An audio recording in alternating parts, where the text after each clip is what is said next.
Тауықтың төс етінен өте дәмді, тіл үйіретін түтікшелер дайындайтын боламыз. Тауықтың төс етін осылай барынша жіңішке етіп турап аламыз.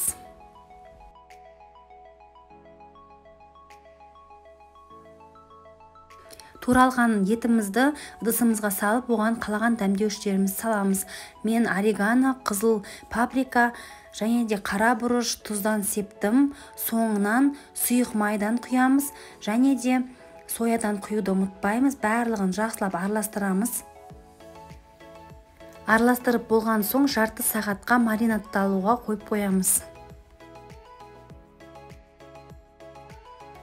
Түтікшелерді жасау үшін бізге осындай арнайы формалар қажет болады. Егер сіздерде бұндай форма болмаса, фольгадан қолдан жасап алсаңыздар болады.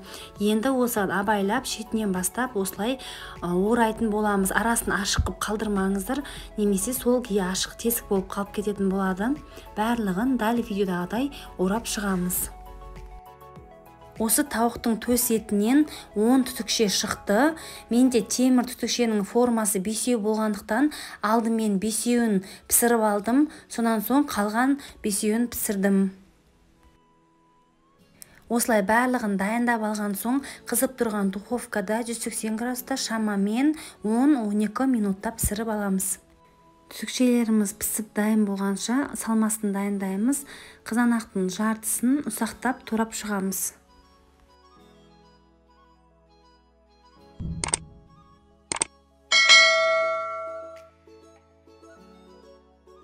Өздеріңіздің сүйікті көкшөбіңізді турап шықсаңыздар болады.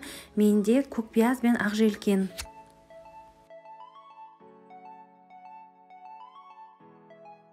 Ірімшік пен қайнатылған жұмыртқамызды ұсақ теркадан өткіземіз.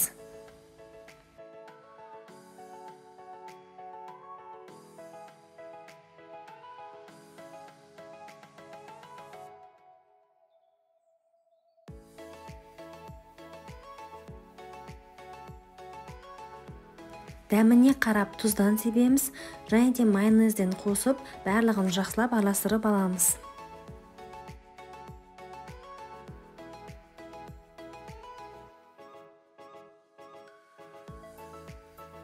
Біздің түтікшелеріміз пісіп дайын болды. Ол жақсылап суыған соң осылай формадан босатып аламыз. Артылған тауықтың төс еттерін осылай пісіріп алсаңыздар болады. Кейінірек салаттарға қоса берсеңіздер де болады.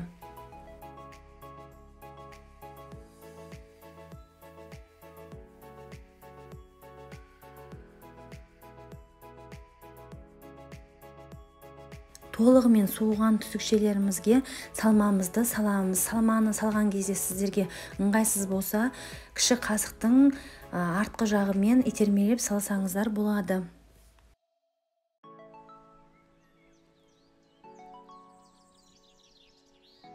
Біздің тауықтың етінен жасалған түтікшелеріміз дайын болды. Өте керемет болып шықты. Міндетті түрде жасап көріңіздер.